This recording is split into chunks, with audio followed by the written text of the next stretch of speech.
साथियों, वास्तु सागर में आप लोग का स्वागत है। तो बात करते हैं आज वास्तु में ईशान कोने से लेकर जो भी घर में जो महिलाएं या पुरुष या बच्चे ज़्यादातर परेशान हैं, उनका मेन जड़ है वास्तु का जो सही चुनाव करना नहीं जानते हैं कि कौन सी जगह पे क्या चीज़ होना चाहिए। वास्तु का जो सिर होता है वो ईशान कोने में होता है, और ईशान कोने में जब भी हम व्यवस्था उल्टी सीधी रखेंगे तो ईशान कोना का अपना इफेक्ट दिखता है उस घर पे। जैसे सर से रिलेटेड कोई बीमारी हो तो आप ये मान के चलो 100% गारंटी है कि उस घर का नैऋत्य कोना खराब किया हुआ है। अगर किसी घर में अपाहिजता आ गया है किसी सदस्य को, तो आप ये मान के चलो कि उस घर में ईशान कोण खराब है। आजकल फैशन आ गया है इंजीनियरिंग ड्राइंग का, जो कम पैसों में उपलब्ध करा देता है, क्योंकि इंजीनियर को तो पैसे से मतलब है। आप जिए हो मरे उससे क्या करना है। और काफ़ी खूबसूरत डिजाइन करके दे देता है, जिस आदमी बिल्डअप भी कर लेता है, लेकिन आने वाले समय में उसको पता चलता है कि हमने क्या गलती किया है, जिसके कारण अब ये हमको झेलना पड़ रहा है। वो इंजीनियर तो नहीं आएगा आपका दुख दर्द बांटने। इसलिए कभी भी कहीं भी बिल्डअप करें तो वास्तु वाले से कंसल्ट ज़रूर करें। तो मैं बात कर रहा था ईशान का। घर में झगड़े, महिलाओं में चिड़चिड़ापन, पुरुषों में चिड़चिड़ापन, तालमेल नहीं बैठना, एक दूसरे से जलन पैदा करना, और भी कई समस्याएं जो है वो ईशान कोने से होकर आती है। तो कृपया आप लोग ईशान कोने के साफ स्वच्छ ही रखें, क्योंकि वास्तु में ईशान कोने और नैऋत्य का दोनों पावरफुल है, जिसमें ईशान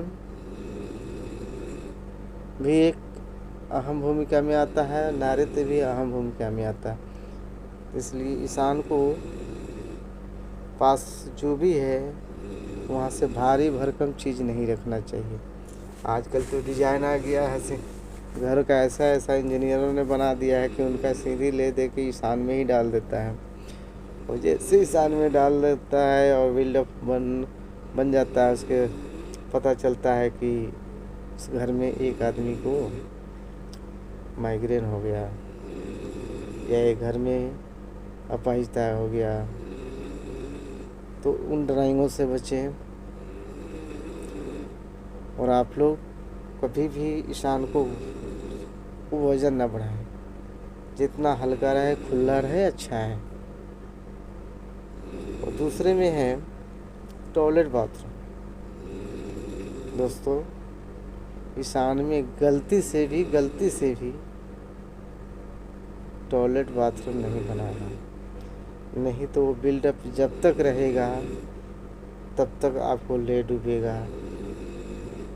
उसका कोई निवारण नहीं है। अगर ईशान कोने के टॉयलेट बाथरूम का कोई निवारण बताता है तो या तो आप उसके जाल में फंस रहे हैं, या आपको अज्ञानता का शिकार है जो उसके बातों में फंस जा रहे हैं। इसलिए ईशान कोने के टॉयलेट बाथरूम का कोई उपाय नहीं है। हाँ, एक आप काम कर सकता है, उसको बंद कर सकता है, साफ़ सुथरा रख सकता है, फिर भी वो इफेक्ट देता ही रहेगा, पूरी की पूरी जाती नहीं है।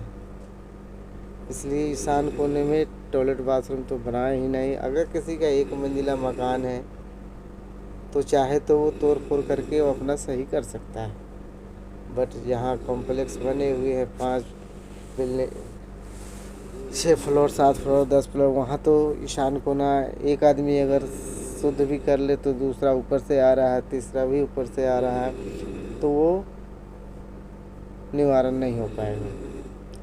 इसलिए दुनिया में अगर आपको सक्सेसफुल पाना है,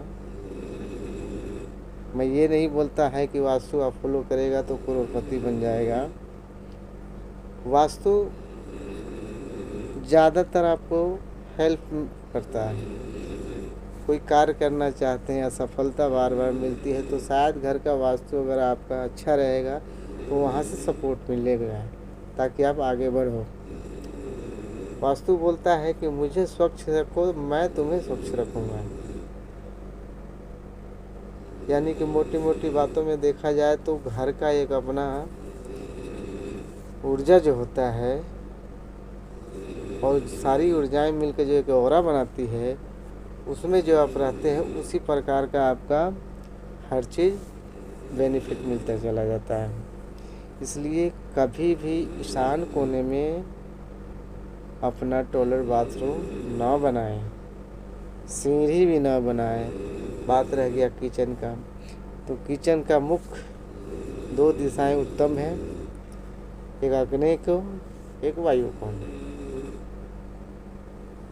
लेकिन गलती से ईशान में भी किचन ना बनाएं।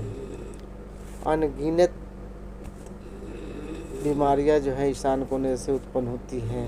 अगर वहाँ बेडरूम आप रखते हैं तो भी प्रॉब्लम है। अगर वहाँ क्योंकि बेडरूम वहाँ रहेगा, कपल जाती है वहाँ शादीशुदा जोड़े, तो उनको तो दोनों में आपसी झगड़े होंगे, तनाव होंगे, डाइवोर्स तक बात चली जाएगी, डाइवोर्स भी हो सकता है। क्योंकि वास्तव में हम लोग जानते हैं कि ईशान कोने का कमरा जो है डाइवोर्स के लिए परफेक्ट है। किसी को डाइवोर्स लेना है तो ईशान कोने में जाए। वहाँ जो शादी करने वाली जो बच्चियाँ हैं उनको बेडरूम ना दें वहाँ, नहीं तो उनको शादी में विलम्ब होगी, काफ़ी कठिनाई होगी। तो दोस्तों आप अपना ख्याल रखें।